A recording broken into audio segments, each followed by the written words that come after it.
இன்னைக்கு ஒண்ணு இல்ல கேளுங்க. இது ஒரு ப்ரூவே நான் சொல்றேன். நான் என்னோட பர்சனல் எக்ஸாம்பிள். டேக்ல என்னோட senior PhD tech 1 year senior Gomathi Shankar. Is a well known proof. ஏன்னா அவர் வந்து BE honours from PhD tech. ஏன்னா நான் வந்து ஜஸ்ட் பாஸ் 60% எடுத்தே தீரும். ஏன்னா எங்க அக்கா மாதிரி செகண்ட் கிளாஸ்ல பாஸ் பண்ணிட்டு பாஸ் இதாக கூடாது அப்படின்னு சொல்லி கரெக்டா 60% அடிச்சே தீரணும்னு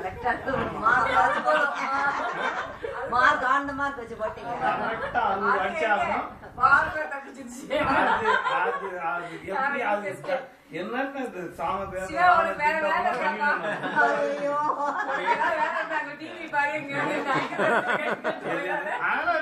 தெரிஞ்சுக்கப்ப களவும் கற்றுலாம். என் பிள்ளைங்களை என் பிள்ளைங்களை உன் வயசுலதான் பீர் சாப்பிடுறியா? பீர் சாப்பிட மாட்டாங்க இன்னைக்கும். ஏன் தெரியுமா? கசக்குது பான். ஏன்னா கசப்பதான் நம்ம குடிச்சிட்டு இருக்கோம். அவங்களுக்கு தெரிஞ்சா கரெக்டா அடிச்சாலும் சாப்பிட மாட்டான்னு தெரியும். ஆனால களவும் கற்றுப்பாங்க. இன்னைக்கு சாப்பிடவே மாட்டாங்க பீரா. அது வேண்டாம்ப்பா. இவர்கிட்ட போய் அம்மா ஒன்னாரம் எடுத்துன்னு நான் பசி தேர்தான் எடுத்துக்கிறேமா, அதுக்கப்புறம் ஒன்னாரம் போன இவரே எங்க அப்பாவையும் உங்க அம்மாவையும் முத படியில இருந்து 5வது படி ஏற சொல்லுவாங்க. ஏறிட்டாங்கன்னா நம்ம என்ன வேணும் செய்யலாம். முத படியில இருந்து 5 படி ஏற சொல்லி தாண்டி 3வது படி ஏற சொல்லு.